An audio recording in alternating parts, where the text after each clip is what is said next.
the B Plus Wrestling Podcast. The Moose. You might not be an A, but you are a B plus. Check it out! Here we go! You wanna mess with us? 'Cause we're steady on the ground, steady on the ground. Alright, ladies, gents, and non-binary friends, welcome to another B Plus podcast. I'm your host, Greg Unchained. Today is Friday. You know what that means. It's Aussie Grapps Day. But I've already put out an Aussie Grapps podcast, and this particular Aussie Grapps interview with the man, the myth, the legend, Matty Wahlberg. I think that's someone else, the man, the myth, the legend. Anyway, Matty Wahlberg, the 21st century success story, the natural-born athlete. You'll hear me do all of the monikers later when I do his introduction for the interview. This was supposed to come out last week. I've been going through some stuff. You know, people that follow me on social media know this. I'm not exactly a closed person. I'm not really a private person. I put it all out there, and I do suffer from mental health issues, and I've been going through some stuff, and I've sort of done the work. I've had a week or two of self-care. I've gone and gotten back on a mental health plan, and I'm sort of starting to come out the other side. I'm still having days where today I was supposed to do a lot more work than I did, and I kind of just sat around watching Orange is the New Black. But that's okay. That's okay. Sometimes you need that. This is a very special Aussie Grapps episode, is what I'm trying to say. It's a very different Aussie Grapps episode. Basically, this is the Matty fucking Wahlberg show.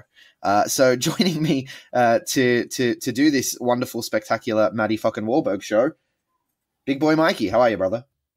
Buddy, I'm alive. It's been a while since we talked. It has been a while. Whilst you've been dealing with some mental health issues, I've been dealing with physical health issues and friggin' coughing up lungs and almost dying with bloody pneumonia and shit. But had to miss bloody PWA last week, which sucked as all hell. But no, look, I'm back to 100%. But excited for this podcast. This is probably the most excited I've been for a podcast in a long time. Yeah, man. I get that, because you want to know something? While I've been going through some stuff, something that has actually really helped me through is discovering a new fandom. So I'm not a Survivor guy. I've never watched Survivor. My parents used to watch it on TV when I was a kid. Like, that's how long Survivor's been around. Survivor's been around for like 20 plus years at this point, right? Yeah, right. I mean, this is season 6 of Australian Survivor, but the US one's being, I think, 30 seasons or something like something ridiculous like that. And I know Johnny Impact / John Morrison / Johnny Nitro / Johnny something. I know he's been on Survivor, on the American Survivor, and now we have our own wrestler on Australian Survivor, Matty fucking Wahlberg. He's not the only one. Harry Avalon of EPW fame he's the ice cream man on this season of Champions vs Contenders Australian Survivor. So we're gonna talk all about Survivor, and yeah, it's sort of helped me through, man. You know what I did as well the other day when I was I was supposed to be working, but I was like, you know what, I'm gonna lay in bed and listen to podcasts and let the kids play games and stuff around me and climb all over me. I listened to like an entire week's worth of Survivor podcasts, like everyone else. That there's like a million Survivor podcasts out there. So I listened to everyone else break it down, and I realized I know nothing about this game, and it's brilliant. Wait. Is this a Survivor pod? Oh, I thought this was a Bachelor podcast. Oh, sorry. Come on. I'm joking. I'm joking. Gross. I saw your tweets, man. Are you actually watching this fucking Bachelor? Well, I'm missing tonight to record this cast, but I did watch last night. It was the ads. There was about 1,000 ads, and it sucked me in. The ads were the worst part of Survivor. The ads, I went in thinking I'm not going to enjoy Survivor at all. I'm just watching this for Matty Wahlberg. And I got hooked. But like episode 1, like straight away, I was hooked. I was like, oh wow, this is really this is well put together. Like, I'm enjoying this. I can see where the story's going. They're building a feud between Matty and Luke. And like, I'm digging it. I'm really digging it. And then the one thing throughout the week. So Matty Wahlberg was on our TV 6 out of 7 days this week. Let's just touch on that. Yeah, right? Because Survivor was on 5 of the 7 days this week. It was on Wednesday, Thursday, Sunday, Monday, Tuesday. Yeah. And then on Saturday, PWA live on Overplay Call to Arms, 12th anniversary took place. And so Matty Wahlberg was there as well, doing the beer pong, throwing the beer pong. What's up with that? Yeah. He's too big of a star for beer pong now. But yeah, and so it's been a real Matty Wahlberg week. But those Bachelor ads are the worst part of watching Survivor. I'm an astrophysicist. Hi, I'm a Gemini. Oh my God. Oh my God. Look, I'm an astrology nerd. But just really? Really? Oh, I can't believe it actually worked for you and got you to watch. And that fucking song, man. Is this real, real, real, real love? Oh, that song. Fuck off. Oh, I hate it. I hate it so much. It's in my fucking head. It won't go away. No, but Survivor has been a lot of fun. I'm just upset that Matty Wahlberg isn't the Bachelor, you know. But anyway, no. Well, he turned down Take Me Out. Yeah, supposedly. Which is why Jackson Kelly got cast. I love this Jackson Kelly, Matty Wahlberg, cross-branded feud between, it's 3 or 4 different promotions. They're always... I just love it. It's highly entertaining. Yeah. So we're going to talk Survivor. Obviously, our gateway into Survivor is Matty Wahlberg. We're not Survivor guys. We're wrestling guys.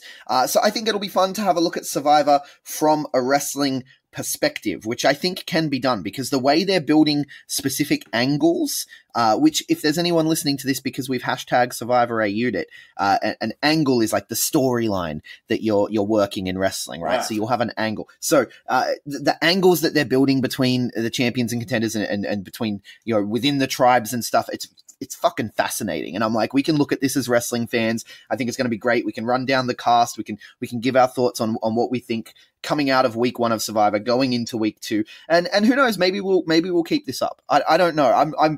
I'm pretty keen on keeping this up, to be honest with you, because I'm really enjoying watching Survivor. But before we do, let's talk Matty Wahlberg, because it just popped up on my feed. As we're talking, Matty Wahlberg, you have been noticed. Now, I asked him this question in the interview, if we're going to get a video of him being noticed for Colosseum. Spoiler alert, we are. Matty Wahlberg has entered the Colosseum. Well, there you fucking go. Wow. Did I just spoil it for you? Did you not see it pop up? I hadn't, but that's okay. You get my raw emotion right now. That's fantastic. That was a very subdued raw emotion. That's just fantastic. Yeah, no, that's awesome, man. He deserves to be in the tournament. Why don't you let the people know what Colosseum is, brother? Colosseum is, God knows, is it 8 again this year or 16? They haven't exactly said, but it's a... No, they have. On this post, it says, will he outlast 7 other competitors? So there you go. It's guaranteed an 8-man eight. tournament. That's cool. Yeah. So this year it's going to be over 2 nights. It's a grapplers. It's basically the best wrestlers in PWA / Australia / they brought over an international / ex-Aussie last year. They're bringing over Orange Cassidy this year. So Orange Cassidy from the United States is coming over to take part. Basically, it's for the best grapplers in the world. Yeah. And they're converging on Sydney. Last year, it was a 3-night tournament that went across 3 separate months of shows. Yeah. But this time around, it's 2 days condensed. We're getting all the matches in 2 days. It's taking place at Fox Studios, at Max Watts there in Fox Studios in Moore Park in Sydney, October 18th and 19th. And Survivor's own Matty Wahlberg is taking part in the Colosseum tournament. And people who listen to the B Plus podcast regularly know this. I picked Matty Wahlberg when he lost to Caveman Ugg. I said he's going to go away to Fale Dojo because that's what we thought at the time. He was headed to Fale Dojo. I asked him about this in the interview later. And I said he's going to go away to Fale Dojo. He's going to come back. He's going to have some new tricks.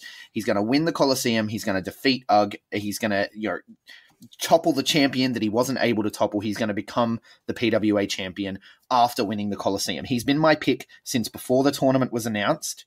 How do you feel about Matty Wahlberg's chances in Colosseum? Oh, big time. Obviously we don't know who the other contenders are. I'm going to say that my hope is that they only put one person in there that was in it last year. I think the winner should always be in there as long as he's available. See, I don't think the winner should. I don't think the winner should, right? The winner of last year's tournament, Mick Moretti. Yeah.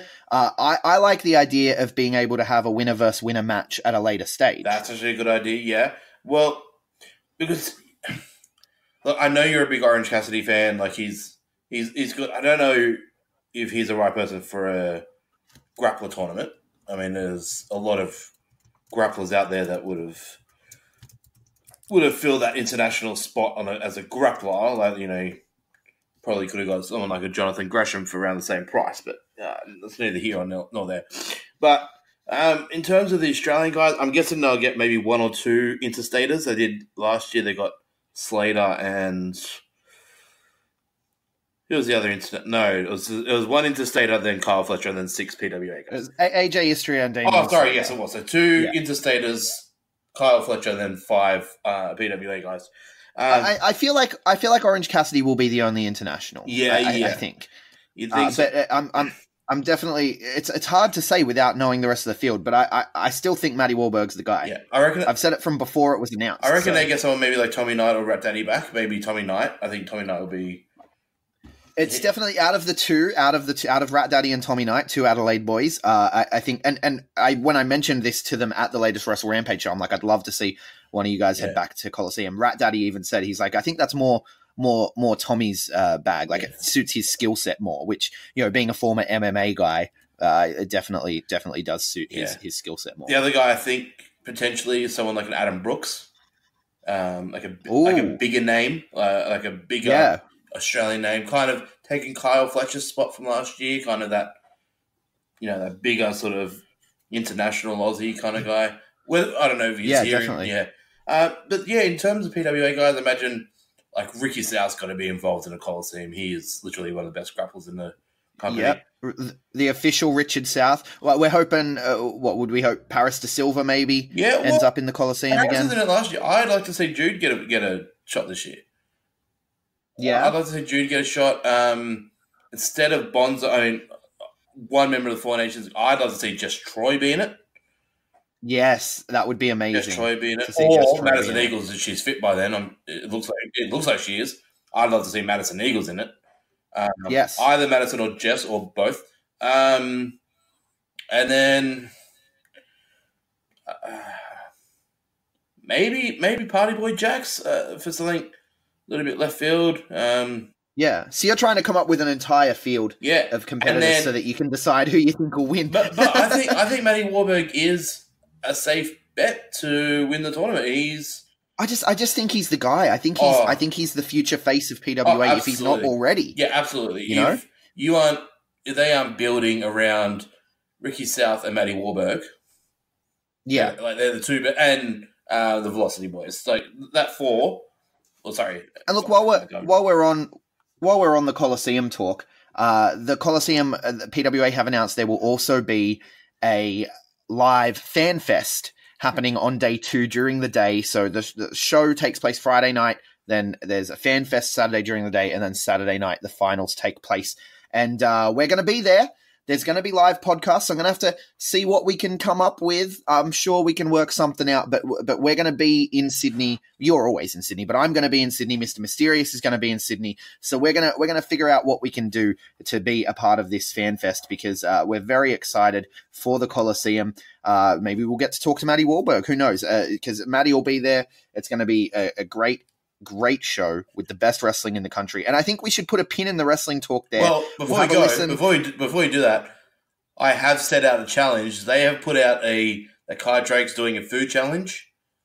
Right. I have challenged him. I'm going to take part in that. Whatever it is, I'm taking part in the food challenge against Kai Drake. So whether I'm alive for the podcast is another story, but I'm going to be there. It may be the Big Boy Memorial podcast, is what you're saying. Potentially, it's potentially my last PWA show for a while because I'll probably be moving out of the state. So it's going to be potentially my last big weekend with PW. Not last one ever. I'll obviously get back for some, but yeah, no. But let's talk Survivor. Well, before we talk Survivor, we've got to have a listen to the interview that I recorded with Matty Wahlberg. It's the perfect bridge between the wrestling talk and the Survivor talk because, of course, I did talk to Matty about Survivor as myself and our sometimes co-host Riley. We had a chance to talk to Matty Wahlberg last week, at the beginning of last week. Like I said, this was supposed to air last Friday after the first episode, but before the full week. So some of the stuff may sound a little outdated. He's going to plug some shows that happened last weekend, but we talked to him about wrestling. We talked to him about, his entire trajectory. And of course, being on the island, we talk about all of that, and then we'll come back and we'll do some Survivor talk just for shits and gigs. What do you reckon? Kill it. Let's do it. Joining me at this time, all the way from Sydney by the magic of the internet, provided my technology holds up. He is one of the top wrestlers in this country today. None of this up-and-coming nonsense. He's a 21st century success story, the NBA natural-born athlete, a game changer, and one of the stars of the upcoming series of Survivor, Matty fucking Wahlberg. How you doing, man? Mate, I'm doing very well, and these are the kind of introductions I expect now, so I appreciate you doing that for me. Yeah, man, I do my research, you know that. I know, you pay attention to everything. Yeah, I do. I'm everywhere.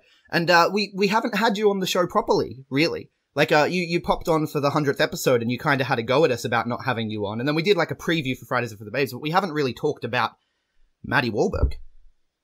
No, you haven't. Like, mate, I heard you just had Will Keatis on, so you guys must be really struggling for guests, so I'm glad that we've picked things up a little bit this week. Look, to be fair to me, Will Keatis was a last-minute thing. He must be. You wouldn't have him on if you had time to get someone. I love Will Keatis. What's wrong with Will Keatis? It's one of the Kelly gang? Mate, I was going down to Melbourne, a few of us listening to this. He says like every fourth word. He's the definition of a goober, Will Keatis. The definition of a goober. You've been hanging around with Nick Berry too much. Yeah, you're damn right I have been. Brat Pack for life. Well, so you are fresh off a big weekend in Melbourne. You've been making waves in MCW, man, like you do everywhere. Undefeated, and now you're going to be challenging Danny Psycho.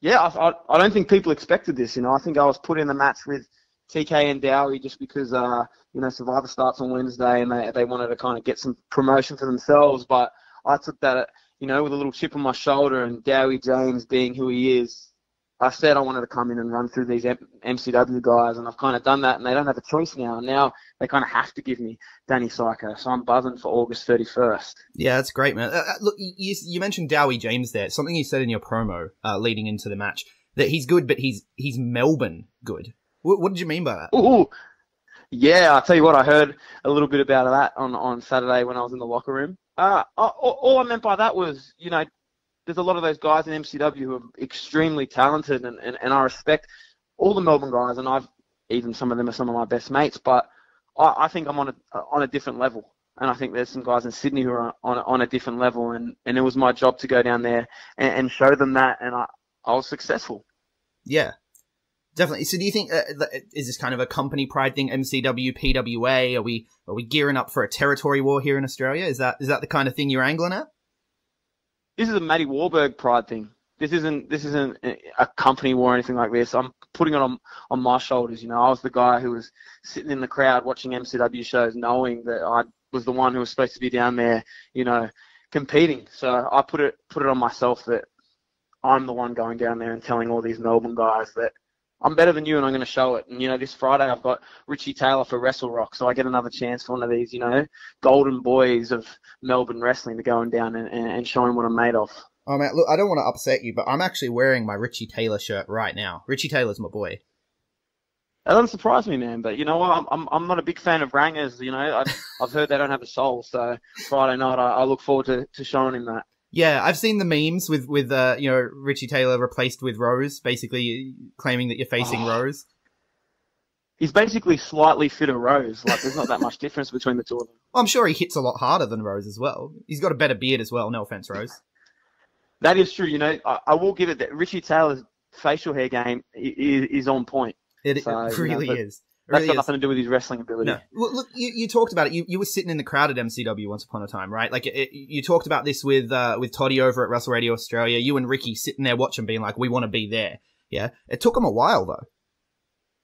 It did. And, the Thornbury Theatre, if you've ever been there, that's got a real buzz to it. And, being there Saturday, I got to, lucky enough to be up there. I went back to the rafters for the Ballroom Brawl match, seeing Brooksy come back and feeling that energy inside that room. It's crazy. And I remember sitting there for the Okada show originally and being like, I want to perform here. And it took a little longer than I expected, but I understand because, sometimes you bring in a guy as talented as me and all of a sudden your guys don't look as good as you kind of want them to look. So it makes sense in some ways. Yeah, for sure. Look, now, because this is the first time we're talking, like, we've kind of just dove straight into it by accident there. I do want to rewind for a second, right, and get the full Matty Wahlberg story. I'm sure you've told it before, so we can breeze through it and then get to the good stuff if you want. But what got you into wrestling, and when did you decide I'm going to throw myself at the ground real hard?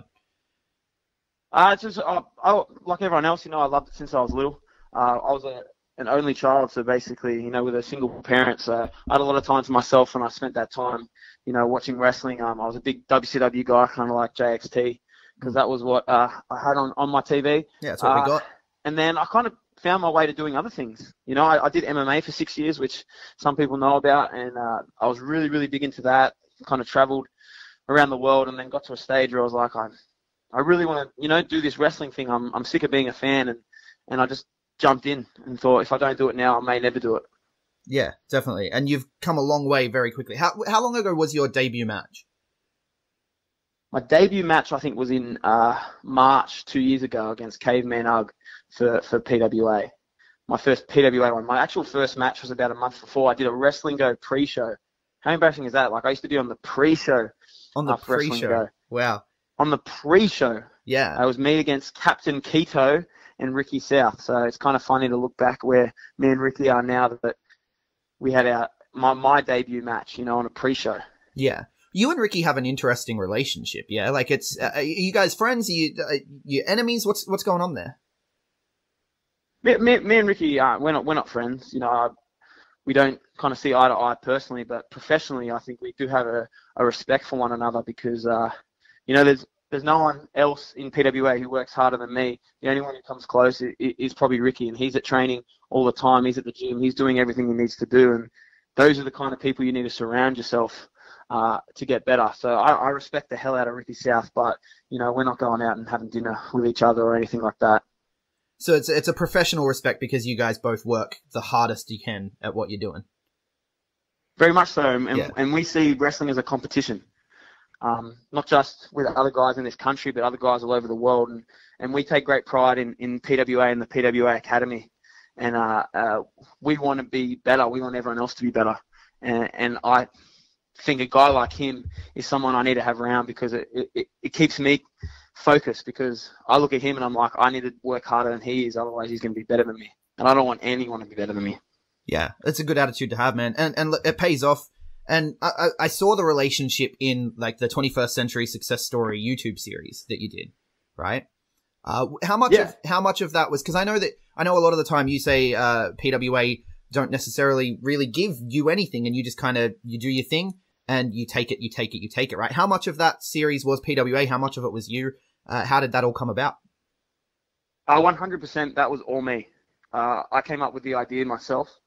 I love the UFC, and I love watching, like, UFC Embedded, which leads up to the fight. They put up some YouTube clips of what are the fighters doing, and that's what I like to watch. I like, what is really happening. None of this, like, this promo stuff, you know what I mean, where it's just like, this Saturday, I'm going to beat you up. Like, I think it's old, and I wanted to show everyone what I was doing to get ready for UGG and really kind of take a peek behind the curtain and show what preparing for a big title match is actually like. So I actually called Ben Anderson, who's the best in the game when it comes to these kind of things, and I got him to follow me around and put out this kind of stuff, and I basically sent it to PWA and said, if you want to use it, here it is for you. Yeah. And it was amazing. Like, I did see the UFC inspiration in it, and I wanted to ask you about that, because obviously you've trained in MMA. You're a UFC fan. You bring that style to your work as well. We saw that especially in obviously in the build up to the Caveman Ugg match and the Caveman Ugg match itself. But with the UFC thing, I mean, you stopped doing the MMA to go to wrestling, right? Is wrestling correct? Yeah. Is wrestling the end goal, or is there something else that's going to come next? I think right now wrestling is the end goal. I loved doing MMA and I loved training and I did do some competitions and stuff, but my heart wasn't there. And I think to be a fighter, like, in that cage, you need to have that murderous instinct that you want to go out there and, die for your cause. And when it came to MMA, I didn't have that. And I wasn't as passionate as I needed to be the best. And I didn't want to just go in there and, be half-hearted, because that's how you get hurt. But as soon as I started wrestling, I was like, this is what I was supposed to do From the moment like I walked into training or I did my first show, I was like, this is what I want. And my ultimate goal is I want to be the best Australian wrestling that exists. That's all I can think about all day, every day at the moment. Yeah, for sure. And you've talked about that in other interviews as well about, because the question that everyone asks everyone is, where do you want to travel to? Do you want to go to the UK? The Velocities just went over to the UK, right? Like Shaz is over there at the moment. Do you want to go to America? Do you want to go to Japan? And you've said many times, I want to be here, man. Like I want to be the pointy end of the spear. Yeah, and it's like if there's opportunities to travel, obviously I would take them in a heartbeat. But I think I still have so much more to do here. You know, I haven't wrestled all the guys I want to wrestle. I think I'm at that stage now where I can get those matches. You know, I wrestled Dowie James, who's one of the top Melbourne guys, on Saturday night, and I want to take on everyone who's at the top.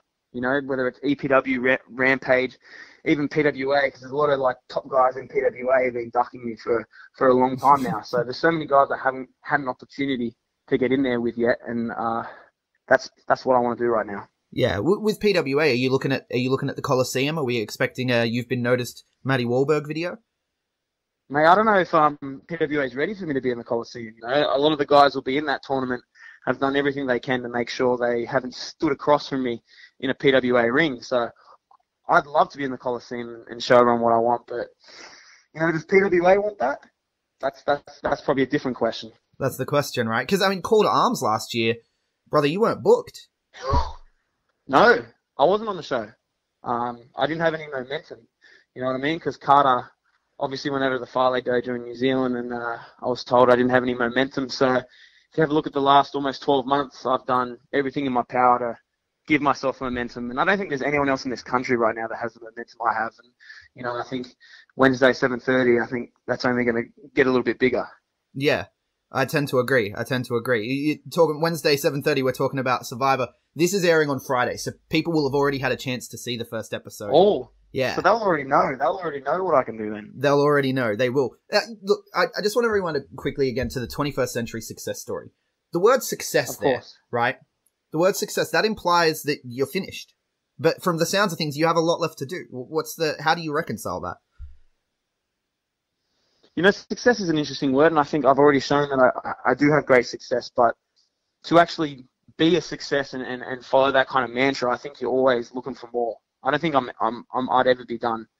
You know, there's some wrestlers who are happy with a spot on a show, or there's some wrestlers who are happy, I got to main event. But for me, I want more than that. I want to be the best. I want to be the guy. So as good as things have gone this year and hopefully will continue, I think there's always more to get, and there's always more. But success is about continually getting that.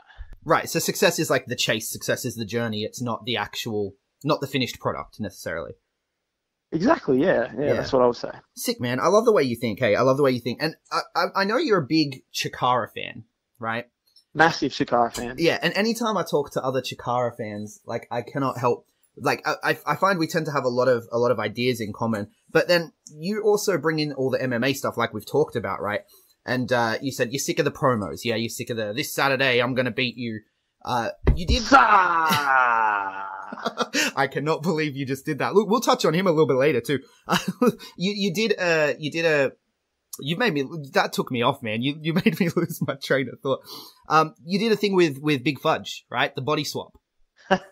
Yes. How do you explain, because you've got the realism that you like to bring into it, but then, I mean, the Chikara fan in you has to be chomping at the bit to do just the crazy, wacky, wonderful, weird shit, yeah? Yeah, that's the great thing about wrestling, especially in Sydney, is there's so many opportunities to do.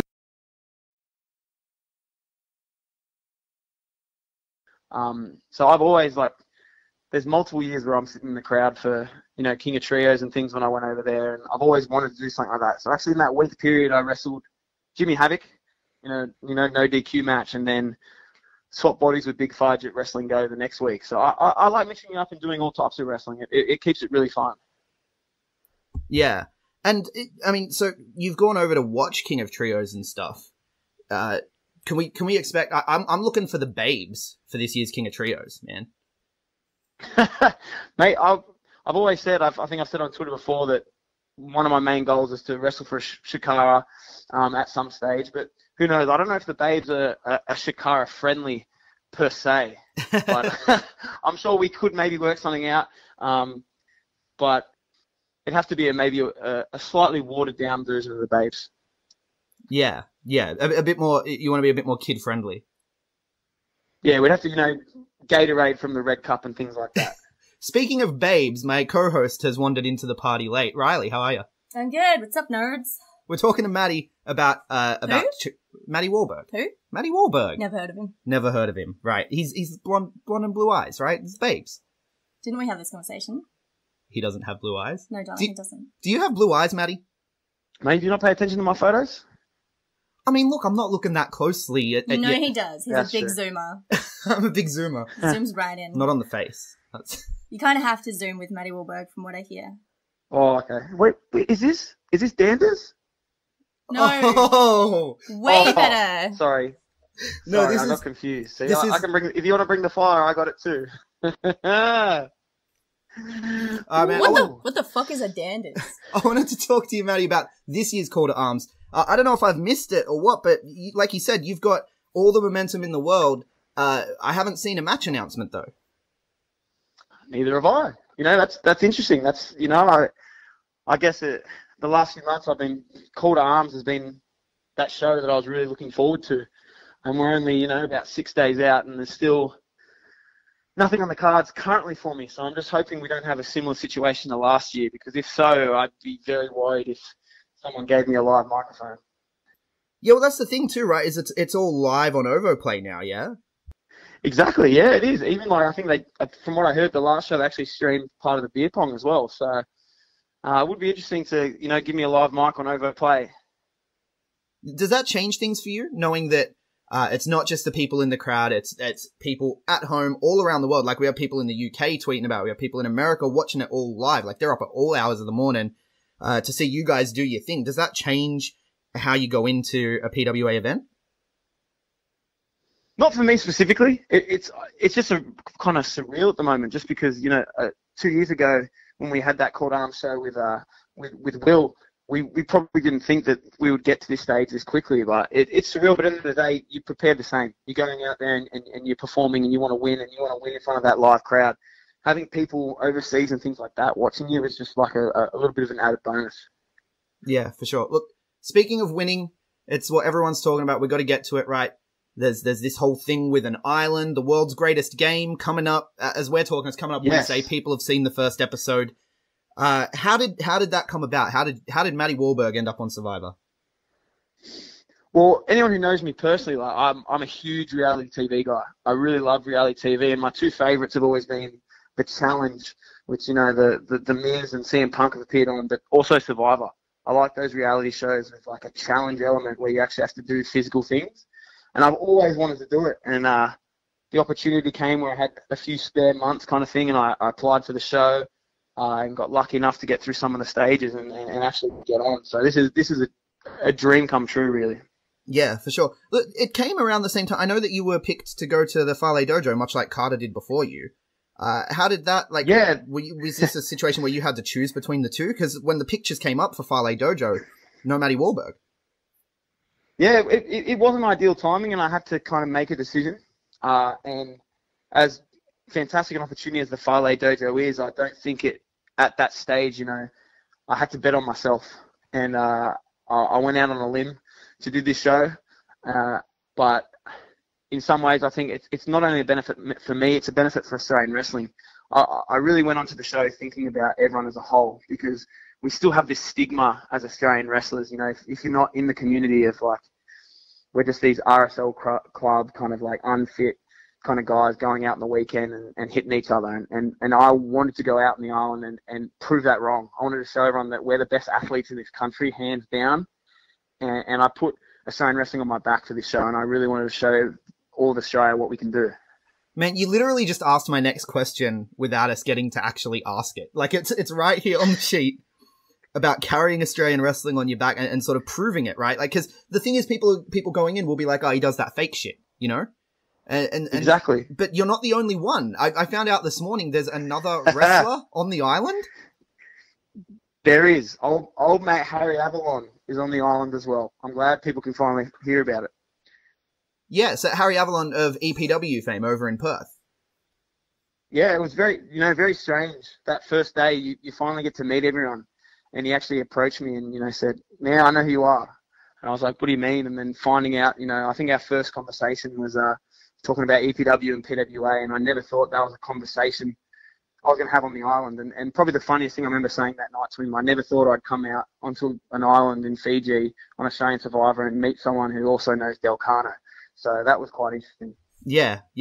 Well, I can't remember the name now. Was it El Taco Nacho he worked as once? Something like that. Something. He was a Mexican of some description. Yeah. Which 2019. I don't know if that holds up, but you talked about the perception of Australian wrestling, right? And the changing that perception and that being a big goal for you. I feel like that's something PWA does really well, and a lot of companies are doing really well now. Is getting the publicity out there, with things like the SBS Viceland thing or the 10 play thing that you guys did. Yeah. But then you also get stuff like, you touched on it, on the Footy Show. Yeah, and the thing is, it's good publicity, because a lot of times you still see these newspaper articles or things like that, and they treat wrestling horribly, and they make us look so cheap, and it really frustrates me. It really frustrates me. And I've actually got friends in the media now.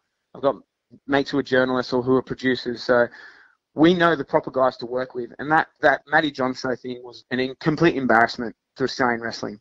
And I've chatted in locker rooms with many guys, and it was a complete joke. The way they treated it, it just made it look so low budget, and it just holds us back. And it's the kind of thing that is taking us back to the stage, where we were a joke. And it's just not like that anymore. And it's frustrating that there's still people out there who are willing to ruin what we're building for a quick buck.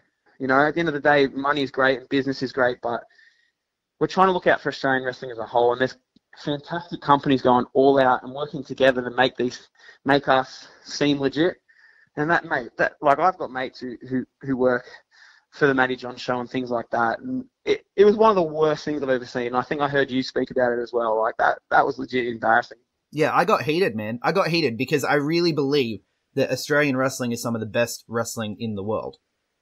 Right? And it did not come across that way at all. It looked like an absolute farce. Like I got very heated that week on the show. I think I talked about it for like 20 minutes. I don't want to go off again. And these are things this is what we have our real concrete audience now, and they're going to come to the shows and they know the guys. But Australia as a whole doesn't know Australian wrestling still. We're not at that stage yet. There's guys going on reality shows pretending they're wrestlers.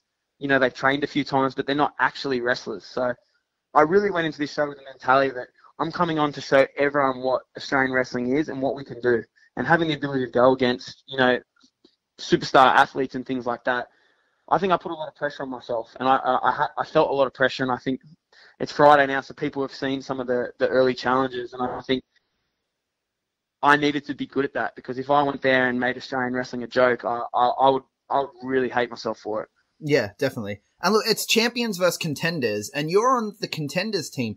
But, I mean, you've been a bona fide champion in Wrestling Go, in FWA, in Nui Pro. You're about to be one in MCW, right? Like, how come you're not on the champions team? Yeah, I was a bit confused by that, because, I rocked up and found out I was on the contenders, and I was a bit confused. But I think I was just maybe too young to get on the champions side from what I saw across from me. A lot of those guys were champions, did do things, whereas I'm doing things now. So I kind of took it as a pride thing, and I was like, if you don't think I'm a champion, I guess it's time to show you that I am. Yeah, definitely. Are you prepared if you don't win? Right? Are you prepared for all the other wrestlers coming at you in their promos, giving you the heat? Like, oh, you didn't win, right? Like, you didn't survive. You can't survive with me. Are you prepared for that kind of stuff? Mate, there's already guys trying to do it, and it's gonna look bad for them, because I think if anyone's seen me before, if you want to bring the heat, like, I can return it real quick. I don't stress about what anyone else has to say. I know that my talking game is better than anyone else's, and I really couldn't care less what people say. Whatever does happen on the show, I go to my all. and I'm ready for these really crap promos to come out from people, you know, making Survivor puns and things like that because they're not creative enough to come up with actual insults. And I'm actually very much looking forward to it. Yeah. How did wrestling help when going to the island? How did wrestling help you prepare? I think physically there was no one there that could touch me. I think wrestling, physically, the body that you get is so different to, you know, like a bodybuilder's body or something like that. Like we train for performance and we do weird things, you know. We're doing 400 squats.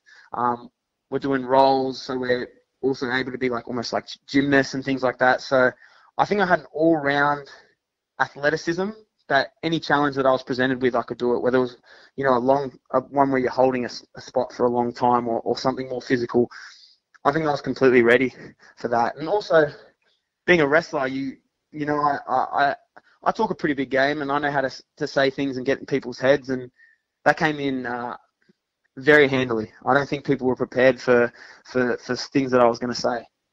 Yeah, something I was thinking about as well is like the politics of a wrestling locker room.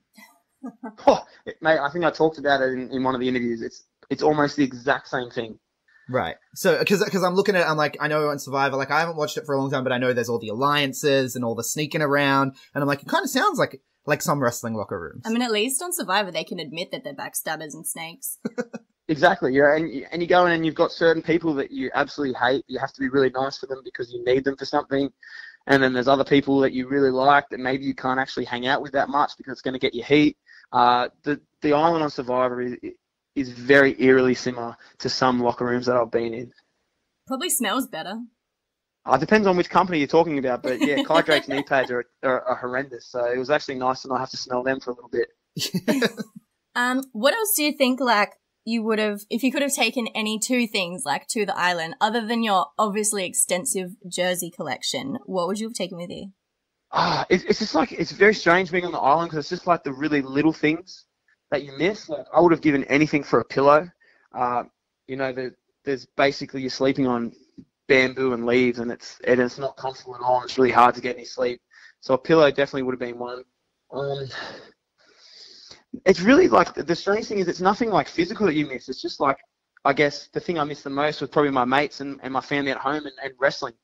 I really missed like having wrestling. So if there was some aspect of that I could have brought with me, that would have been great. But at least it was nice to have Harry there, so we could actually chat about wrestling and kind of remind myself about home. Yeah, that's good. That's good. So you talk about like you know, it sucks that you couldn't bring wrestling to the island with you, right?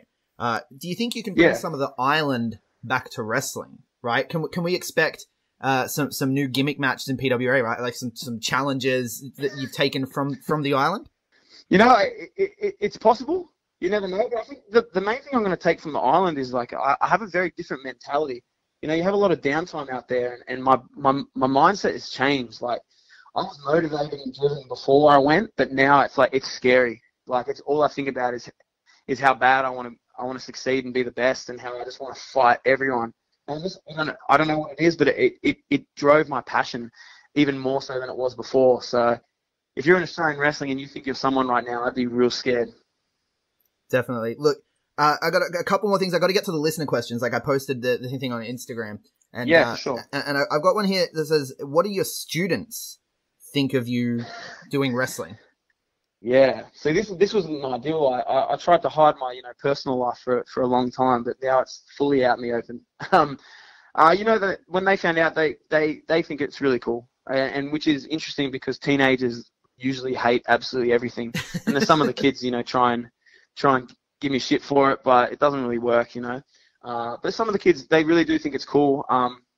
Some of them have actually come to shows and come to watch. Obviously not Black Label because it's over 18, but there are a few of the kids who are fans and look at my stuff, which sometimes isn't a good thing with some of the things that I say and do, but I guess it is what it is.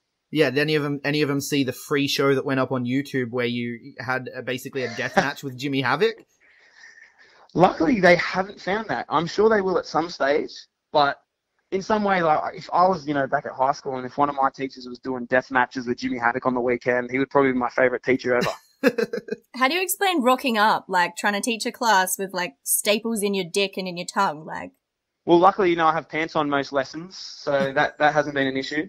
But I think I have had, black eyes or like injured my arm and things like that. And at first I had to lie, say, I got hurt playing basketball or something. But now that the kids know, and now that the staff know as well, which was a big one, they kind of understand what's happening. But the first few black eyes that I had rocking up to school on a Monday was a little bit difficult to explain. Yeah, that's correct. Man, I was so shocked when I saw that you were a teacher. Like, a lot of people are. Like, I've been around, right? Like, I talk to people. I had no idea. Like, I look at Matty Wahlberg. I'm like, it's Matty Wahlberg, right? Like, but obviously there's a whole other side. And it's not even like, as soon as I saw you're a teacher, I was like, oh, maybe he teaches PE. No, you're just so good at the character that's where my mind went. But you teach history. What is going on? My world is crumbling, dude. Yeah, no, I very much separate my personal, like my work life and my personal life.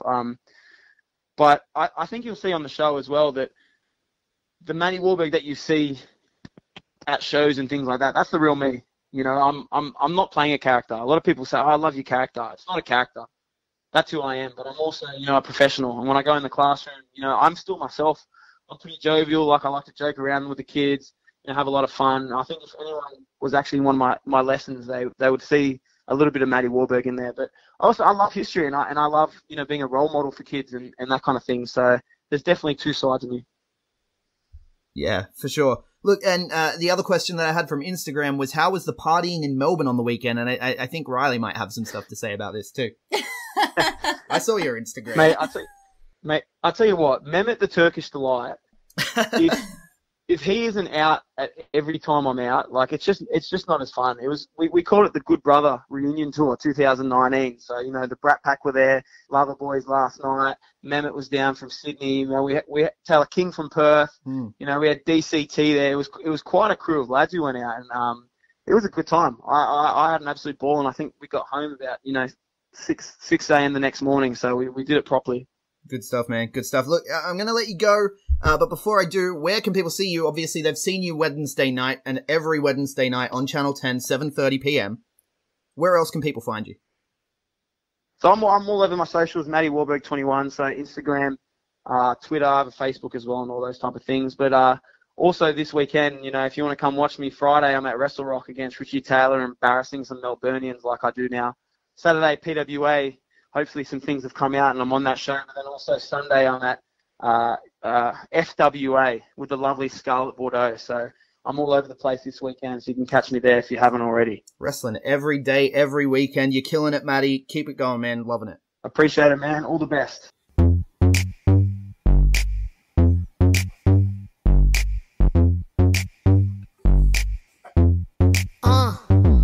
Chillin', laying in the cut though. Easy, trying to see what up though. Brooklyn. Gonna cut the music off there because we don't want to have to pay copyrights fees. The music of Matty Wahlberg bringing us back for Survivor Talk. Big boy Mikey, we are 1 week into Australian Survivor, champions versus contenders. We've had 1, 2, 3, 4, 5 people go home.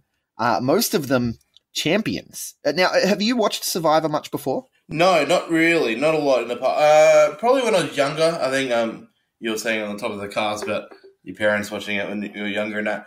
I think that's the same with me. I think maybe I watched the original season or two, but this season is this has got me hooked. Like you said, episode 1, I was hooked. Not just for Matty, but just the entire concept of the show. I just loved it. Yeah, which Matty had some moments in episode 1. Champions, eh? Champions, eh? Which, I mean, that was in the fucking trailer as well. And you got to think, if Matty Wahlberg doesn't make a shirt that says Champion, eh? There's money in that, Matty. You got to make that shirt because I'll buy one as long as it's not black. I'll buy one. We'll all buy one. Yeah, it's interesting. Like,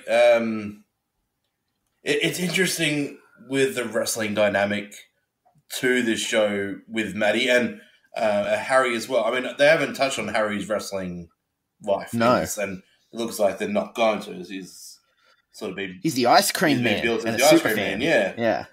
I mean, Matty's been billed as a teacher guy, but he's they've acknowledged his wrestling past, but wrestling life. But, Well, yeah, they're kind of portraying him as he has two sides to his person, which we heard in that interview there too. He's always liked to keep these two sides separate, but now the whole world has come down on him and it's sort of collided, and we're going to see it in Survivor, and it's crazy how much we've seen throughout this first week of him, being more caring and nurturing, which is a side that as wrestling fans of Matty Wahlberg, we've never seen that before.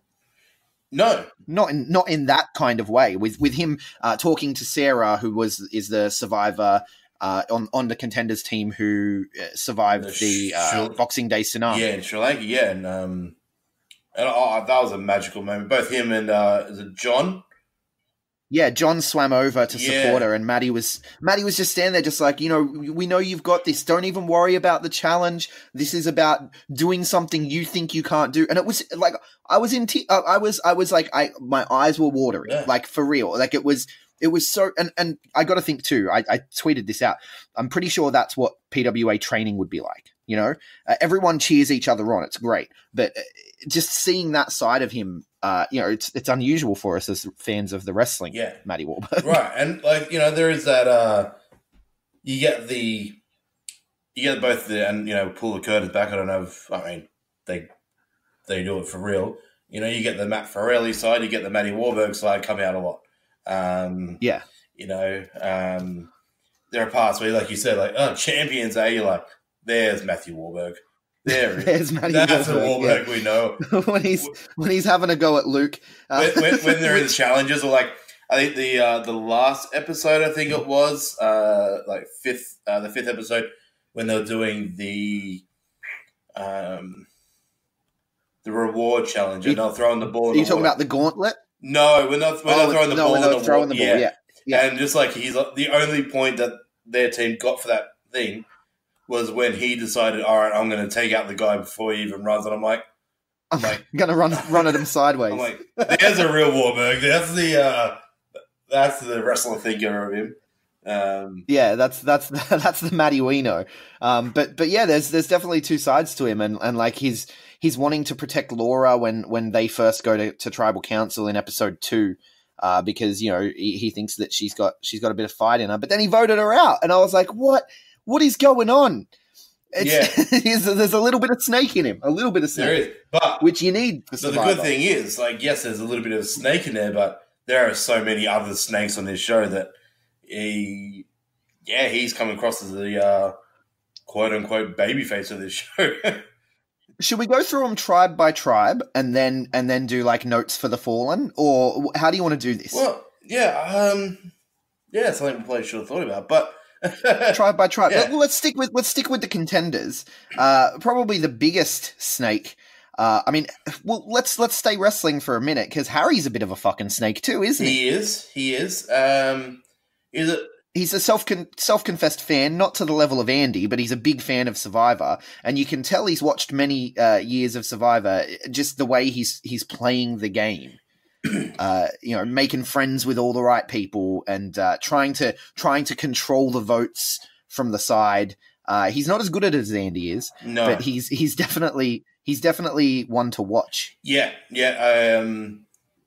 When you get those big Survivor fans, they're the ones that you got to kind of watch. Harry as well. Yeah, so both Harry and Andy, they're the two that sound like the biggest fans, other than the guy over the Champions team. Is it Luke? The one that was the previous Survivor? Yeah, that's been on Survivor. And Pia on the Champions team is a big Survivor fan as well. Yeah. When you get the fans, because you got to kind of think that when you go onto these shows, you sort of need to do your homework, right? It's like anything. You sort of need to watch past seasons and just see sneaky little tricks that you can play, or little how to play the game. Do you play it balanced? Do you come out arrogant like Mr. fucking Bradbury, or do you come out being a cheeky bastard like Luke, or do you come in reserved a little bit more like Baden or something like that, whereas they're a little bit more reserved? It's an interesting concept. You feel like if you haven't ever watched the show, it's I don't know. I think the fans usually do a little bit better than the athletes and stuff like that, because I think they've seen everything that they can see. Yeah, well, see, I don't know because I've never really watched Survivor. I don't know how super fans go in the game or anything, but from the podcasts I've been listening to, Andy may be the most successful. He may be the most successful super fan in terms of challenges and what have you. Yeah. Because normally the super fans are really good at the social game. This is what I'm gathering from other podcasts. The one that's been really helpful to me is Brink of Reality with Ryan Brink. Apparently he's an Adelaide guy. I might have to talk to him and see if we can get him to come on and tell us a bit about Survivor because we are newbies to this. But yeah, he was saying that Andy's preparation for the challenges has actually really paid off, whereas most super fans aren't strong in that aspect of the game. Harry, being a former pro wrestler, he's a tough guy. He's been quite good at the challenges as well. But I feel like, honestly, where Harry's excelling is in the social game, where he's kind of playing the tribe. He's sort of pulling the strings a little, but it feels like Andy's actually pulling his strings. It's a really good dynamic there, where Andy's kind of this evil boss that no one knows is an evil boss.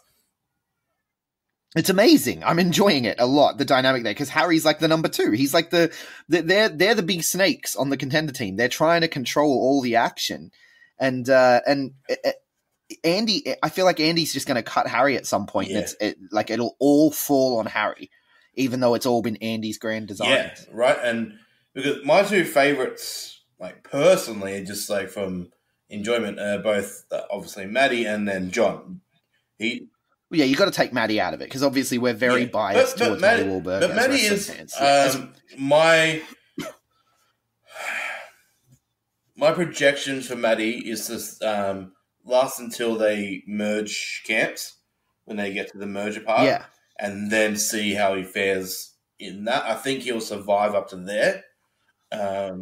Yeah, well, I said on Twitter that he and Luke have to survive until that point, because they're building up a feud between these two. And like, if I'm editing the TV show, I'm not building up a feud between them unless I'm going to pay it off. But that's the wrestling fan in me. Like, if you're building up a feud, you have to have a payoff at some point. So these two have to face off at a tribal council.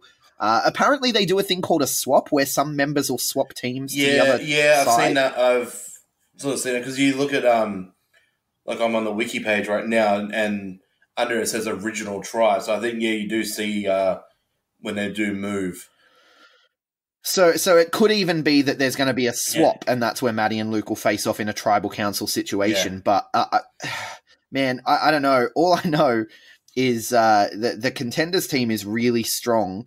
So strong, in fact, that we don't get to see them on TV enough. Yeah, and because, I mean, one is you got one that's a wrestler, and, as much as we love wrestling, wrestling isn't that much of a stardom in Australia. You got Sean, who is a quote-unquote, not failed AFL star, but he was quite challenged in his career, way too many injuries, like he's already 31. He only got to play 98 games over, 7 seasons. So he's not really in the same AFL conversation as, he's not a superstar or anything, so he's on a contenders. But there's not many egos on this team other than maybe Andy. No, they've come together really strong as a team. And I think John is a big part of that. John's like the morale guy, right? Like John's just a funny dude. Like, he's the mullet man, which when I talked about the trailer on the podcast, I was like, that mullet guy, can we get him booked in Colosseum? Like, can we get him into PWA? Because that mullet guy's fucking amazing. I was actually thinking of it the other day with Luke, Mr. Mysterious. If you're listening to this, mate, can you speak to somebody over at New Horizons? Get Luke trained up. He's only 32. He didn't train up as a wrestler. Do it. Him and Matty Wahlberg would be great on the Australian scene somehow. No, oh man, it's a money match. It's a money match. John lives in Western Australia too. So look, they're both Western Australian guys. EPW, New Horizon. I thought John was from Melbourne. Didn't he say he's from Footscray? He might be living there now. Just looking at his profile, he's born in Kalgoorlie. So there you go. I thought he's fly in, fly out, because he does the gold mines. Oh, that's right. There you go. Yeah. But I'm pretty sure when he got pulled over to the champion side for the hot chocolates. Yes. Yeah, which is a big thing. Like, the champions seem to like John as well. So if John makes it to the point where there's a merge, John's playing a strong game because he's got ties over on the other side now as well. And him bringing back the marshmallow for Sarah. Oh, God, like what a good man. Sean, Yeah. Sean, he seems like a genuinely Yeah. good dude. Yeah, and absolutely. I think this Sean guy's an idiot. He's I can't believe he fell for the. I mean, you wouldn't think it would happen to you, but he fell for the fake idol.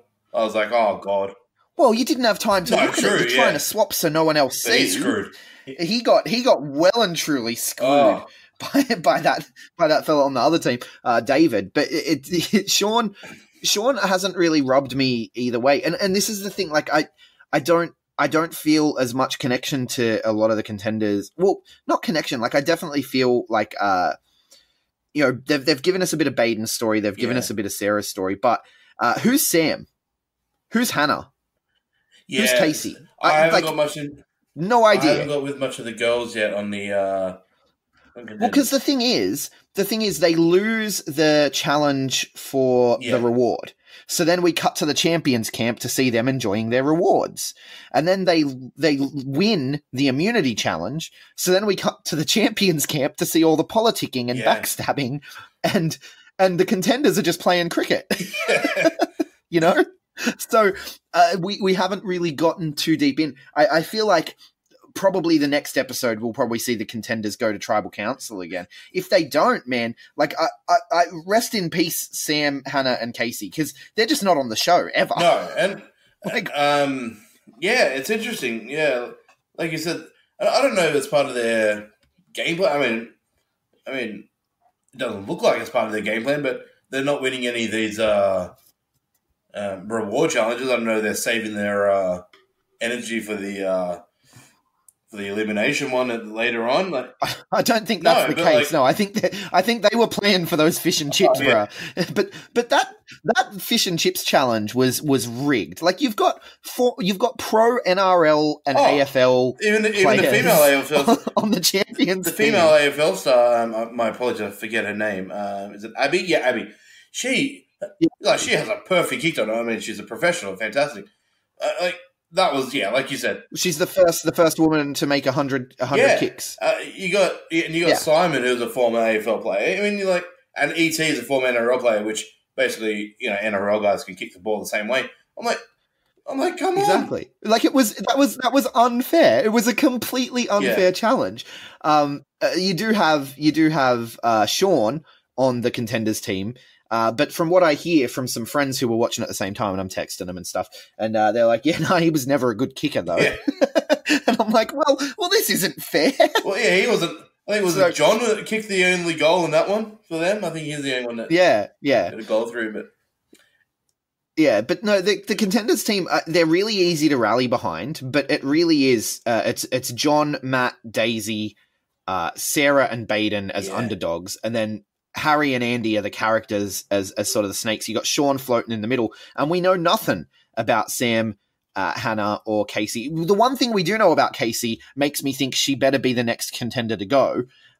Sorry for this, Casey, if you're listening. I doubt you are, but I want you to go, because when you have a challenge where you're about to jump off a tower into water, and you have someone who literally had to jump off and you know this, and you had someone who had to jump off a roof into a rising tide as a tsunami in order to try to survive, who lost her friend in that struggle, and you are so afraid of heights that you're like, I don't care about your PTSD, I'm sitting this out. And didn't even have a conversation. And Sarah didn't push it either. Sarah didn't go, well, hang on, can I sit out? She didn't push it, which I don't know if that's a strong point or a negative point, because it lost them the challenge, but also she tried, at least. She tried to face her fear. But this Casey chick, she's just like, oh no, I'm not doing this. I'm out. Sorry. When you know your teammate is going to be heavily triggered by being in that situation. Like, that's fucked up, and I hope you go home. I forgot all about that, but that's I'm sorry. And I've come around. I got audibly mad. I yelled at my TV. I'm like, why would you do that to her? And I'm coming. Her friend died, dude. The other guy on the contenders team that I'm turning around on is Baden. First episode when. It was the first and second episode. The first time that the first and only time that the contenders. Second episode. The first time contenders. I was sitting there going, surely Baden's got to go. Like, what can he attribute to any challenges? Like, this guy is literally the weakest guy. He's a smart dude, though. He's a smart dude, and they have puzzles. They have puzzles. Speed. He's got brains, and I'm like, so like the last couple of challenges, but yeah, like when the puzzle came up, I'm like, okay, this is where he comes in, and yeah, because he smashed that puzzle out. And Matty actually told me, the physical challenge is one thing, but there's a mental strength to this, and if you got brains, so Baden's, and he's the youngest on the team. He's only 23, that kid. So, he's got guts. But do you want to talk champions at all? Yeah, let's talk champions, man. Let's run down the champions team. We've got a few less of them to talk about now, and a few more of them to talk about in the tribute to the fallen. But we've got. Let's start with my personal favorite, and the man who is feuding with Matty Wahlberg, and we hope that it comes down to these two. Surely, we hope that that's the case. Luke Toki, I think his name is, and former Survivor player. Now, here's the thing with the champions team. Right? I don't know a lot about Australian culture, apparently. My personal culture is anime, video games, pro wrestling, and comic books. Like that's my version of culture. So when it comes to Australian sports, like I had no idea who Steve Bradbury was. I had to Google that shit. Like I have no idea who has been on former versions of Survivor. I don't know who these AFL players are. The only person I knew was Janine from Boost and the chick from Looking for Alibrandi. Like that's going into this. They're the only people who were familiar to me at all. But yeah, let's talk the champions. Luke is very interesting. Oh yeah, he's funny, and I think there's a little bit of humble behind him too. I think the last episode, I think maybe either episode 4 or 5. Yeah, we saw it in the last one with the fish and chips reward. Yeah, they showed his family. I'm like, that just reeled it all back in for me because that's just amazing. Yeah, so he has a kid that was born recently with, was it Bell's palsy? And then both, or was it cerebral palsy? First 2 kids have both have autism. At 32 years old, that's a lot to take on every day. And he's got such a character about him. Him and John just have such an Aussie character behind him. I love it. They're the Aussie larrikins. That's what they're the larrikins. I don't want to say stereotype, but they are the larrikin stereotype. Probably more so John, but Luke they've really shown that depth to Luke because. Not that they haven't to John, like when John swam over to help Sarah and stuff, mateship. He's a very Aussie guy. He's very, but Luke, the whole thing with his family, it just adds a whole new layer to the character being presented on the show, and it's hard not to root for the guy. The first episode, I was like, holy crap, there's a guy on this show who's an even bigger douchebag than Matty Wahlberg, right? Like. I was like, how is that even possible? He's like, Survivor, baby! Like, and I'm just like, I don't know if I can watch this, but I've really grown to enjoy this dude. He's very good quality television. Absolutely, but in terms of the other guys, like, there are 2 people on the Champions team that, let's say, have meant a lot to me, but not really, in a celebrity kind of way. Both P and Miranda, being a half Italian from Sydney, Looking for Alibrandi was my life. It's one of my favorite Aussie movie of all time. Was she your childhood crush too? She was one of my childhood crushes. I mean, she's a little bit. John telling her that when he got pulled over, I thought that was a brilliant move. Like whether she actually was or not, that was a brilliant move because now if she's still there when they merge, you got a bit of a friendship there. I thought that was great. But yeah, she like I said, she's one of the only people I was familiar with going into the show. And I know they've been gunning for her because she doesn't bring a lot to the challenges, but she's small and compact. I mean, that rope challenge that they did the other day, trying to get through the ropes, she was gunning through that. So. I don't know. I don't think she's going to last too much longer, but I love Pia. Abby, the AFL women's player, she's fantastic. We said it before, with her kicking in the other thing. I think she's a good favourite for the Champions team. She's probably the one that I think is looking at the field other than Luke. Luke, I want him to go all the way just because of my entertainment, but I do think in terms of actual challenges and playing the game, I think Abby may may have her path written towards the final because she's played very well. All the stuff that went down with Bradbury worked very well in her favor amongst the tribe. Big time. Then you got David, the model. He's turned out to be the new villain. Yeah, well, he did the switcheroo with the idol. So they had an idol on one side of the camp. The champions have an idol that only the contenders can use, and the contenders have an idol that only the champions can use. But Janine doesn't want to give it up. She's the one that found it. She doesn't want to give it up yet. She doesn't trust Sean, who has it on the contenders side. And so David's like, just give me the paperwork. I'll make a fake one. He finds a skull somewhere in the bush, and he makes a fake idol to swap off with the other team. Huge power play. Huge.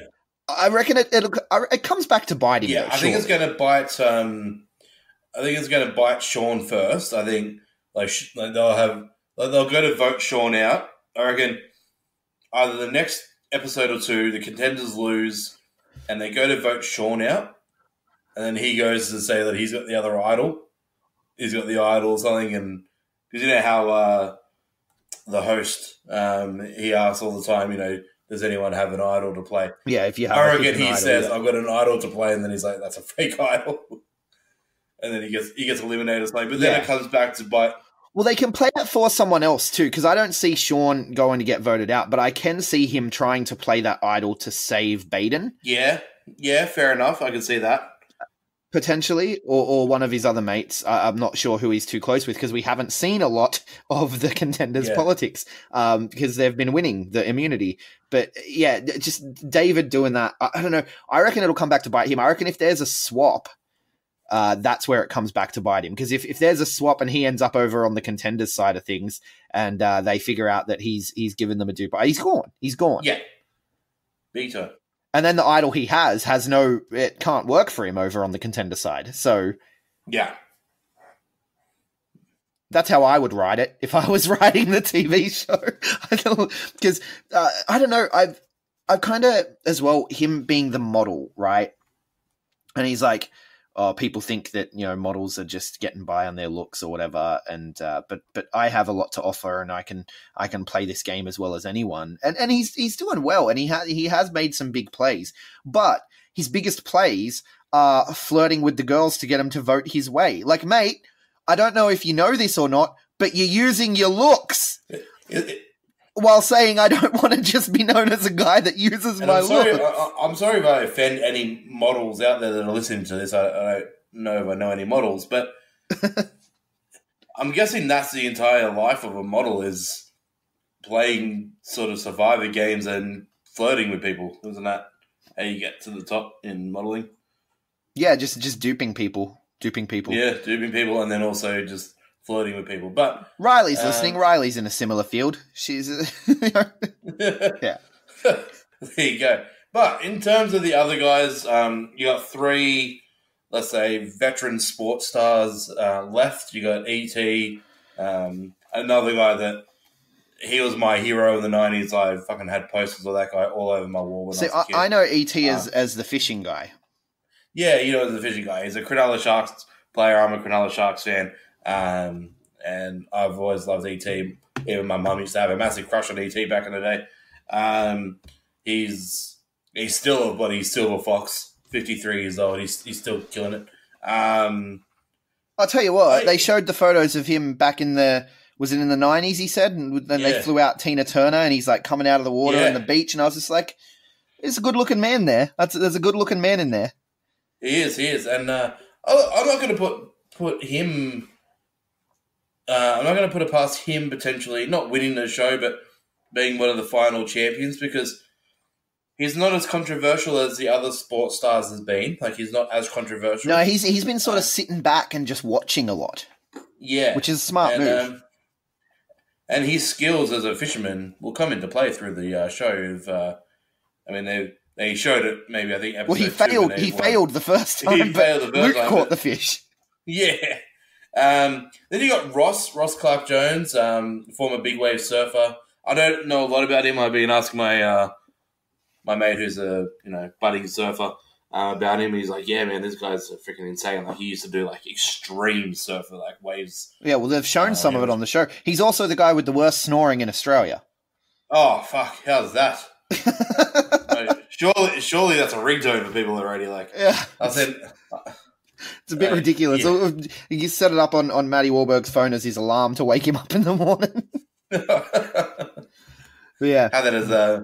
Yeah, and then you got Simon Black, the former AFL player. He's a bit of a dark horse. I think him and ET are both dark horses. He's barely spoken. He hasn't spoken the entire fucking season. No, but he's very fucking athletic. He's only 40. Ross and ET are both 53. Yeah, but Simon and ET, they're if champions keep losing immunity challenges, Simon and ET are next to go. I think it'll go Simon first, then ET. Yeah. Because the numbers have swayed. Because originally they came in with let's go to our first note for the Fallen. The last guy eliminated, Steve. Oh, actually, no, we haven't talked about Janine yet. Janine's my pick on the champions team, man. Janine's she's a fucking boss bitch. Oh, she is. Like, did you ever watch Shark Tank? She's the best on the I don't watch Australian television, man. You know this. Oh. The most Australian television I watch is when one of our Aussie wrestlers end up on something. I fell in love with her on Shark Tank. So Shark Tank's the where budding businessmen come in and present ideas to five. Yeah. I'm familiar with Shark Tank because DDP was on the American Shark Tank. Right, yeah. Right? Yeah, but I'm familiar with the concept. So she's on the Australian version of that, is she, as one of the investors? Yeah, because she has way too much of my money, let me tell you this, because she owns Booster Juice and she also owns Salsas. And I don't know if you know this, but Salsas is my favorite Mexican joint. So she gets way too much of my money. So I kind of don't want her to win because she doesn't need the $500,000. She's already taken that from me in providing me food and smoothies. But she doesn't need the money. But I think she's playing a real strong game. And she got trained by fucking military dudes to prepare her. Like, that's how much money she has. She's like, I'm going to fly in military, like, commando secret force people to train me and prepare me for the island. That's next level preparation. Like, you think Andy was preparing for Survivor. She's got millions of dollars. She's a kick-ass millionaire. There's there's some of those millionaires and billionaires in the world that there are some that are just really wanky and stick in their high tails, and then you get people like Janine and I like the guy that owns the Dallas Mavericks and he's on the American Shark Tank. No, Mark Cuban's a toss. Richard Branson. No. Richard Branson's the one. Richard Branson's the one that's climbing mountains and shit. Mark Cuban's the one who's smoking a cigar, going around in a limo to basketball games. No, fuck Mark Cuban off. You want to put Janine in the same category as a. But Mark Cuban refuses to wear suits, and I like that. Yeah, but a lot of billionaires refuse to wear suits. And I guess Mr. Facebook doesn't do it either. Yeah, see, Zuckerberg's a douchebag as well. No, I love Janine. Richard Branson is the best billionaire. He's my billionaire goals. Virgin, right? Yeah. But no, Janine, she's pretty tough, man, and I'm enjoying watching her play the game, and I think it's really smart that she's holding on to that idol until such a time as because if they do a swap. Right, and say, Pia or someone goes over there, she can be like, here, take this. And then Pia walks into contenders camp with secret fucking immunity that no one knows. Yeah. Like, I just think, I think that there's so much that Janine brings to the table.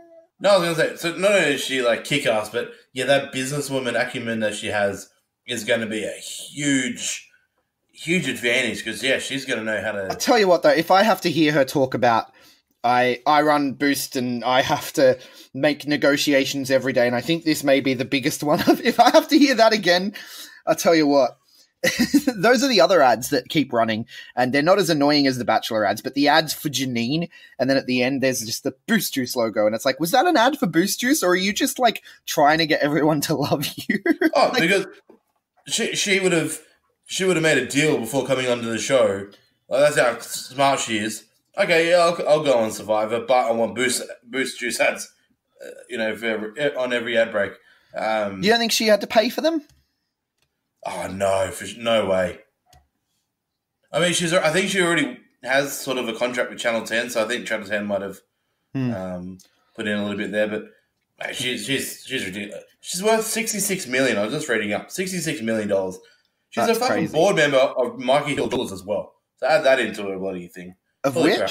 Michael Hill Jewelers. Oh, Jewelers. wow. Yeah. Gosh.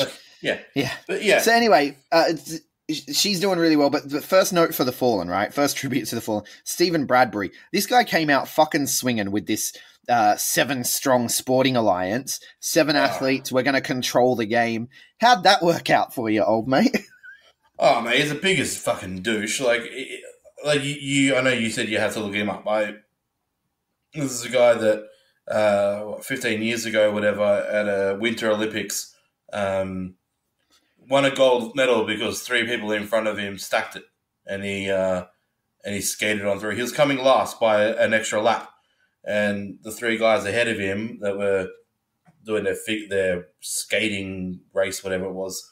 It's one sport I don't understand. Right. And anyway, the 3 guys, it's basically a running race but on ice with, skating. And the 3 guys were coming around to the finish and they all crashed, kind of like a car race where they all crash. And here comes Stephen Bradley just flying behind him and he wins gold. And everyone's like, it's like the biggest Australian underdog story of all time. And like, anyway, yeah, he's a fucking douche. And Yeah. Yeah, well, he did. He formed this alliance straight out the bat and just tried to dictate to everyone who they were going to vote off. And they got rid of Anastasia, who I have no idea what she is. the Australian memory champion. I didn't really know much about her, but there you go. They got rid of Susie as well. Yeah, I thought Susie was going to last a little bit longer. I thought she was going to be a bit more on the Janine side. I think she's a famous marathon swimmer. I think she's swum like fucking the entire Pacific Ocean. Oh no, so Susie was in the 7, wasn't she? She was the first of the 7 to fall because David and his whole group, David, Pia, and Luke, they convinced and Janine, they convinced Ross and Abby to switch because Abby was like, I don't want to be told who to vote for. Yeah, which is good for her. And then Ross was swayed with bananas. Yeah. Nova and her fucking banana rule. 1 banana per day. And then Nova's elimination. I mean, that was a swerve because I think everyone... I called it, man. I called it. I was watching and I'm just like, I don't know Survivor that well, but I know everyone hates this Bradbury prick already. If you swing it and get them to all to vote for Nova instead, she's a strong player. You get her out of the way and then she doesn't have a chance to politic against you next week and give you, extra time. Get rid of her now because Bradbury's a safe pick later anyway. Yeah. And they did that and I was like, yes, I would be good at Survivor. Except I would be awful at Survivor, just in theory. So they got rid of their 2 political guys in the athletes side of things. So really, the most political guy sort of to play that sort of game is going to be David and Janine. Like the rest aren't going to be, and Luke. Luke's going to be obviously playing the game every single week, but. Yeah, I mean, so who's your favourite out of the champions to come out of? Man, I don't know. It's like Luke is the most entertaining. Pia is my favourite emotionally, like because of her, like her acting. Like I was a fan as a kid, and Janine, I just think she's a boss bitch, and I would not be surprised to see her win it at all. I'm not opposed to Abby or Ross. They're kind of middle of the pack to me, but Simon, Andrew, and David, they got to go. Yeah, I think Luke, E.T., Janine, and Abby. I think they're the 4 that are left out of the champions that I could see either winning the show or being the last champion left. They're the 4. I don't see Ross last much longer. I think he was even asking for them to bloody vote him out the other day because he was just like, I'm the one that fucked up. So I think he might cop it. Pia, I can't see her lasting too much longer. Well, see, I don't know enough about the structure of the game. When do they swap? When do they merge? When do these things happen? Do they happen randomly? Because at this point, like, at the rate it's going, if champions keep losing, they're screwed. You're not going to get a champion win because then when they merge, the contenders are just going to, get rid of the rest of the champions and then carry on and vote amongst themselves. There's 18 left, and I think I don't know whether it's the final 10 when they merge or maybe like 12. But see, the tricky thing is, yes, their team's getting smaller, but they don't have to sit anyone out of any challenges, and yes, that burns them out. But the contenders, they sit 3 people out, but it's not allowed to be the same 3 people in the. They set 3 people out of next to show they're going to have to sit 3 people out of each challenge, the reward challenge, and then the immunity challenge. And you don't know what the immunity challenge is going to be. So if you sit someone out on the wrong challenge, you're fucked. Yeah. So that could come into play in the next show. I have a feeling the magic of TV. Yes, I know it's reality TV, but with any TV, regardless if it's heavily scripted or if it's reality, there is a little bit of producer magic that happens. Yeah, of course. There's a brilliant show on Stan, if anyone ever watches it. It's called, oh God, I can't think of the name. Unreal. It is fantastic to watch before you watch any reality show. It's a piss take on the Bachelor, and it's basically about the people that make the show. It's very, very entertaining, but that is also fiction. So but grain of salt. But it's a fucked up show mentally. Bloody teaches him bloody mentally, drains you. But so you think that there are some sort of production sort of TV magic that plays in the background. I think for TV purposes, somehow the champions get a win here. I don't know how they twist that or whatever. I think the champions get a win next time. I think 3 in a row. Sorry, 3 in a row would be too much. I think you can't. Sorry, would that be 4 in a row? Sorry, my apologies. 4. It would be 4 4 in a row would be too much. You got to think contenders go to the council this time around. You got to think it. Yeah. And if you're one of the producers on the show, you're putting the weight on it. You're rigging the challenge almost at this point because you got to even things out a bit. So who do you think's next to go? Like we're going to get 3 more eliminations. Of course, the show airs Sunday, Monday, Tuesday. It airs. Yeah. So we're going to get 3 more eliminations. Let's throw our picks out there, knowing nothing about the challenges, nothing about what's going to happen. I say the next 3 people to go in no particular order are Casey, David, and Simon. So I think we're going to get 1 more contender gone and 2 champions gone. Okay. Yeah, that's my thinking. 2 contenders, 1 champion. And I think, Casey is one of my ones.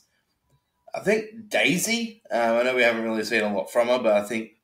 oh, man, Daisy's playing a good game. Everyone likes Daisy, and she's kind of one of the leaders of the tribe, so I don't know. Yeah, well, yeah. Or even maybe, Sam. And then, I agree with you over David. I think David... Actually, I'm going to throw another one. I think Ross potentially might get his... get his wish. Go home. Yeah, I think Ross might bail us. I think I'm going to go with Ross. Looking long form, right? We both want Matty Wahlberg to win, obviously. So we got to take him out of discussion. We got to take him out of discussion. He's our first pick to win. Who, from what you've seen so far, week 1, who do you pick as the winner? Heart says Matty Wahlberg. Who does Brain say? Brain says 2 people. John from the contenders. He's just got that Aussie mongrel. The good guy never wins. The good guy never wins, surely. Yeah. I don't watch Survivor, but I can't imagine the good guy wins often. No, I think so. Yeah, so John, and I think Abby is a dark horse for the champion. I think Abby is a very dark horse. See, at this point, I'm looking at Janine as the winner, I reckon. Yeah. I know no one wants to hear that because the prize is $500,000. I assume she'll give it to charity or something. Yeah. Or it comes down to Janine and Sarah, and Janine wins but gives the money to Sarah. Something like that, Yeah. Because something feel good. But I feel like it's Janine's season, man. As much as I want it to be Matty. Hart says Matty Wahlberg, of course, but Janine's playing a strong game, and I'm a fan of her work. Yeah. And her food. Yeah, my heart says Matty or ET, because if Matty gets eliminated, ET is my next favorite human being on this show. So either one of those 2. But Yeah. He's done nothing for me. Yeah. He's done. I mean, obviously, I know nothing going into the show, but he's done nothing for me. But that's enough. That does it for Survivor Chat this week, man. We're going to do it again next week. We're not going to have a Matty Wahlberg interview next week, but because we've done that already. But this is get a Harry interview. Can we get a Harry interview? Yeah, I will. Actually, you know what? I'll reach out to Harry Avalon and see if I can get Harry on. It's a whole process, but we'll see what we can do now. Where can people find you online, big boy? B+_big boy. You can talk Survivor, you can talk Bachelor, whatever. Boo! We will. I'm putting this out there right now. The B+ Podcast Network will never, ever host a Bachelor podcast. You can take that to the bank. Okay, that's money in the bank. And this is, of course, a wrestling podcast talking Survivor. So it's probably not good for. I feel like this hasn't. What about if a wrestler becomes a bachelor or a bachelorette one day? Well, then, okay, yeah, I shouldn't have said that, should I? All right, fair call. If Matty Wahlberg's the next Bachelor, or if Jackson Kelly or Will Keatis get the call up, then sure. But what about one of the girls? What about one of the girls? They could become Bachelorette. I'm really worried. I'm really worried with this podcast that we don't know enough about Survivor for Survivor fans to listen, and we didn't talk enough about wrestling for wrestling fans to listen. So I don't know how this is going to go, but you can find me at Greg Unchained on Twitter, at TheGregUnchained on Instagram. We collectively are the B+ Wrestling on Twitter, B+ Wrestle on Twitter, because wrestling would have fit, the B+ Wrestling everywhere else. Like, share, subscribe, 5-star review if you like what we do, and thank you so much for listening.